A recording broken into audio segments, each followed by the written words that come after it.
The F1 fans are witnessing an unusual rivalry between Red Bull and Mercedes. The words have been circulating faster than any of their advanced machines, which is recreating the old Ford versus Ferrari scenario.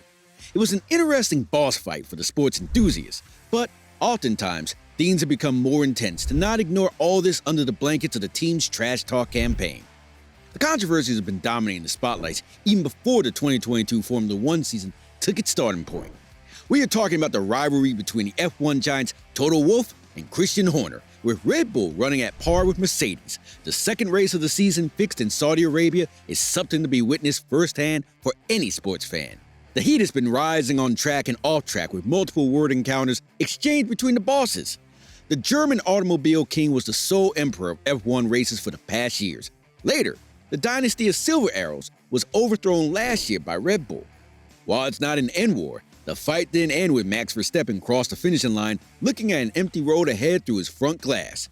The principals haven't really moved on with the results. In fact, they are often found throwing harsh words in their intimate times in interviews. And without going any further, welcome back to a whole new episode of Aditya. Today, we will talk about the whole case of Toto Wolff firing back at Christian Horner after his brutal comment. While everything was on the horizon, things became very serious when FIA issued their new technical directive ahead of the Canadian GP on safety grounds, addressing the overwhelming issues from drivers about the violent bouncing at high speeds, which ended in a stormy boss meeting in Montreal, is where things became more intense after the two bosses had different approaches to the problem. The new technical directive will force the teams to alter their setups if they are found to exceed the limits of vertical movement at high speed. It was undoubtedly an adequate safety measure aiming at a more safe drive for the drivers. Proposing works by sucking the car back to the road by the downforce of the ground effort. It has been achieved by installing curb parts under the car body. So whenever the body becomes more close to the ground, the airflow through the underbody is immediately cut off, and it reduces the downforce, causing the car to rise. As the car rises, the air supply is reestablished, and the underbody sucks the car back down to the ground. This up and down bouncing creates a messy situation for the driver, especially at top speed. While Mercedes drivers were struggling with their M13 throughout the race, Christian Horner, on the other hand, despite being the present leading team in both championships, came with the statement. He said, "It's unfair to change the rules when one team is struggling more than the others," obviously pointing out the whole scenario onto the Mercedes. The regulations have created a hard time for Mercedes, and Wolff strongly believes all drivers were suffering from the proposing issues, which is a design problem and has been always working to solve it as soon as possible. Regarding one-night regulation, Wolff was in serious fatal trouble. Team principals trying to manipulate what is being said in order to keep the competitive advantage and trying to play political games when the FIA tries to come up with a quick solution to at least put the cars in a better position is disingenuous. This was his words. These arguments were not coming out of the mere fog. The ground was already set.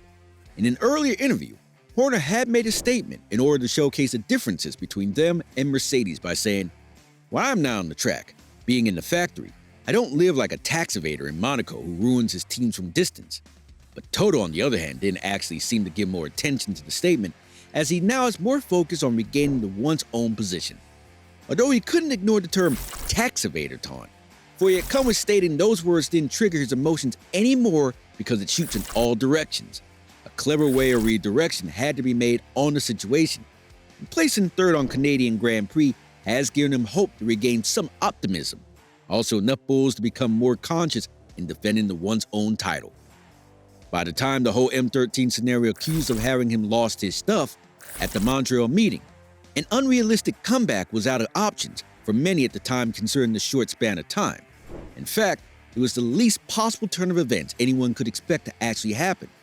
But Wolff did magic by reinventing and installing a floor-slay metal tube to smoothen the drive. This out-of-the-world quick response even raised more suspicions than surprises from other teams. The sooner we recognize this, the faster we will be. This is physics and not mysticism. One issue that is definitely on our minds is speed on the long straights. But I don't expect any enlightening insights from the second race in Saudi Arabia. This was Toto's response after his inhuman comeback. Raising the minimum height of the car could reduce the drag and hopefully result in eliminating the bouncing. But things did not go that usual for Mercedes when on Thursday, Horner claimed the M13 continues to violate the regulations and the installments were even illegal. However, In between the release tensions, Red Bull came out with an official statement that Horner never even said that statement. But it didn't hold the Mercedes boss from taking his jab on Horner. How does he know half an hour after he saw the car for the first time that our car is supposed to be illegal? He came on board with a statement. He couldn't understand the grounds of Red Bull's officials accusing the car's legitimacy by watching it only for 30 minutes. But Horner, on the other hand, acted surprised. To read the comments which he was supposed to have been making, he even added that he was not paying a great deal of attention to Mercedes, and it was all a matter for aerodynamics and designers to digest, but he was sure about it was a fairly different concept. Maybe somebody who grew suspicious might spread the word out in public. For Mercedes, the side pod was a method that gives the car an edge in downforce. But the fact that Horner may or may not have said the statement did not go quite unnoticed on social media. In fact, it took an interesting turn when Mercedes fans asked if George Russell's number on the car will be a different color than Hamilton's. The Mercedes responded to it by saying, "Just you wait for it, sunshine." Comment to which Bulls responded by claiming the line as theirs, and Mercedes ended the whole conversation by just asking Bulls, "Is that an official statement?" Well, they had to take that opportunity. With all that in place, Horner was more respectful when he was given an interview with Sky Sports, predicting the capacity Mercedes was regaining. A respectable third and fourth finishing, and assuming they could give a potential competition to the next British Grand Prix, he said Mercedes' pace at Montreal was strong, and they could be a factor in the next Grand Prix. He hopes it would be an interesting race to see. He even said Toto's position was ironic, despite all the issues he had to face, and M13 was quick with not a lot of bouncing, and even used the opportunity to point out the regulations were not only circulating Mercedes. He later said, "I think there was an element of theater going on in the meeting, clearly addressing the Netflix cameras following the Mercedes boss for their next season of Drive to Survive series." But despite everything, the two bosses seemed to reestablish their friendship. Wolff even said, "But we need to move on. There's been so much talk about Abu Dhabi that it came to a point that it was really damaging for all stakeholders of F1, and we've closed the chapter and moved on. Now it's about 2022. The game is on again, all points to zero, new opportunity and new risk."